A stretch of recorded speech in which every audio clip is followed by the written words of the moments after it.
In the middle of the Caribbean Sea, a family is enjoying their vacation on a yacht. The mother, Julia, jumps into the water for a swim. While relaxing, she starts to feel something strange. But since she can't see anything around her, she assumes it might just be her imagination. A few seconds later, she feels the same strange sensation again. This time, even though she still sees nothing, she starts to panic and begins swimming back toward the yacht. Suddenly, something grabs her leg, and she starts screaming loudly for help. Her daughter Cassie is wearing headphones and listening to music, so she doesn't hear anything. Her husband Tom and son Ben are busy fishing. Julia struggles to stay afloat, but water starts going into her mouth, making it hard for her to scream. After a while, Tom realizes he hasn't seen Julia for some time. He looks around the yacht and then spots her in danger. He calls the kids, steers the yacht in her direction, and jumps into the water. He quickly reaches Julia, holds her, and swims back to the yacht.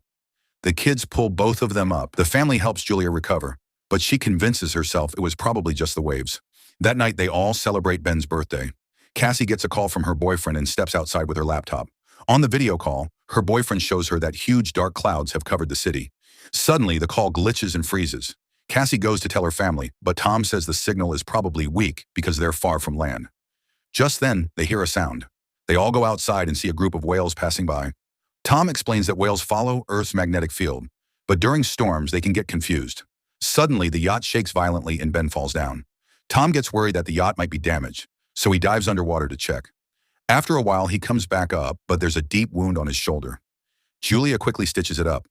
Tom says that underwater it felt like something massive was behind him, but when he turned around, he got cut by the propeller. Still, he insists whatever it was huge. Tom notices serious damage to the yacht, so they try to call for help. Julia keeps trying the radio while Cassie looks for signal on her phone, but nothing works. Suddenly, Cassie sees something strange and screams, but it turns out to be Ben wearing a mask as a prank. Soon after, the yacht completely shuts down and gets stranded in the middle of the ocean. Julia hears a voice on the radio, but it's too distorted to understand. Tom tells the family they only have enough food and water for 4 days and will have to wait for a fishing boat. Suddenly, something appears on the radar, and they hear a strange sound. They rush outside and are shocked to see multiple fireballs falling from the sky. Wherever they land, massive explosions occur. One falls into the water near them, and Tom tries to start the yacht. The engine barely works, but then another object hits nearby. The family holds on to each other in fear. Then Tom realizes those fireballs aren't meteors. They're satellites. At that moment, Ben notices smoke coming from the yacht. Tom checks and confirms the engine is damaged. The wind grows stronger, so the family hides inside. They don't notice that the compass is spinning wildly. The yacht shakes violently again. Ben falls and gets hurt this time. Waves crash against the yacht as Tom struggles outside to grab life jackets. Suddenly, the power goes out. Tom quickly presses the power box and the lights come back on. Ben notices that Julia's nose is bleeding. Julia starts feeling dizzy, and Cassie throws up in the sink. Tom keeps trying the radio, but there's no signal. Suddenly, a high-pitched noise fills the air, and the wind becomes even stronger. Julia tries to close the doors, but a hatch bursts open, and the wind starts breaking windows. Tom fires a flare, and soon everything goes dark. The next morning, the family wakes up in shock that they survived the storm, but the yacht is half destroyed. When they step outside, they're stunned to see the ocean water is completely gone, and the yacht is now stuck on dry land. Everyone is in disbelief. Cassie checks for signal, but the network is completely down. Ben starts playing with 2 dead crabs. Tom checks the compass and sees it has flipped. He says this last happened 700,000 years ago. Cassie breaks down, thinking her boyfriend might be dead. When Julia tries to comfort her, Cassie pushes her away and goes off to hide. Julia and Tom check their remaining supplies. Ben ties his birthday balloons to a rock, hoping some survivor might see them. Tom tries the radio again and finally connects with a man named Nav, a submarine captain. His submarine is also stuck on land. He confirms that the magnetic poles have reversed, causing the ocean to recede and land to sink.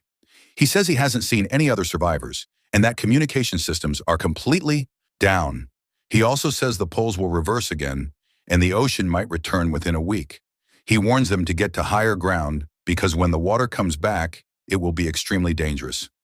He says his partner died in a crash and there's only space for 3 people in the submarine.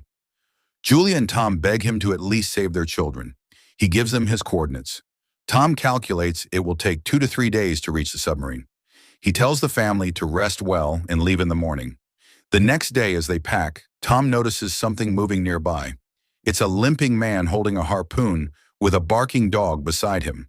Tom approaches and offers him water, but the man speaks in a language Tom doesn't understand.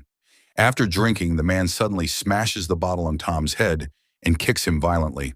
Julia tries to run, but it's too late. The man drives the harpoon into Tom's stomach. Tom struggles for a moment before the man slashes his throat. The man then chases Julia and throws the harpoon, injuring her shoulder. In pain, Julia runs inside the yacht and tells the kids to hide. She locks the door. Cassie and Ben hide inside the sofa. Julia gives them a flare gun and hides in the bathroom with a knife. The man breaks in, grabs some food, and starts searching. He heads toward the bathroom, but Julia escapes through a small opening. The dog spots her and attacks, but she kills it with the knife. The man, furious after seeing his dead dog, chases her again. Julia tries to re-enter the yacht through a broken window, but the man catches her and beats her badly. He pins her down and starts choking her. Cassie comes out and fires the flare gun, hitting the man. He catches fire, and flames spread in the yacht. The kids run. Julia returns, kicks him away, grabs a map and bag, and escapes. The family mourns Tom together and say their final goodbye. Suddenly, the man emerges again, so they run. Moments later, the yacht explodes. After walking for a while, they rest near a small stream. Cassie thinks the man might have followed them because of the balloons, and Ben blames himself. Julia reassures him it's not his fault. As they continue, they see dead sea animals and piles of ocean plastic. Ben slows down, and Julia realizes he's close to dehydration. When she checks the water bottle, it's nearly empty. Cassie admits she may not have closed it properly. Julia gets angry, and they argue, but keep moving. Later, they find a crashed plane and decide to spend the night there.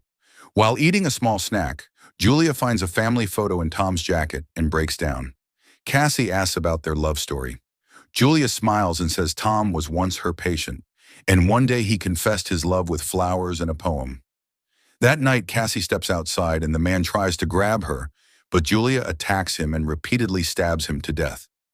The next morning, they notice bite marks all over his body, suggesting dangerous creatures in the area.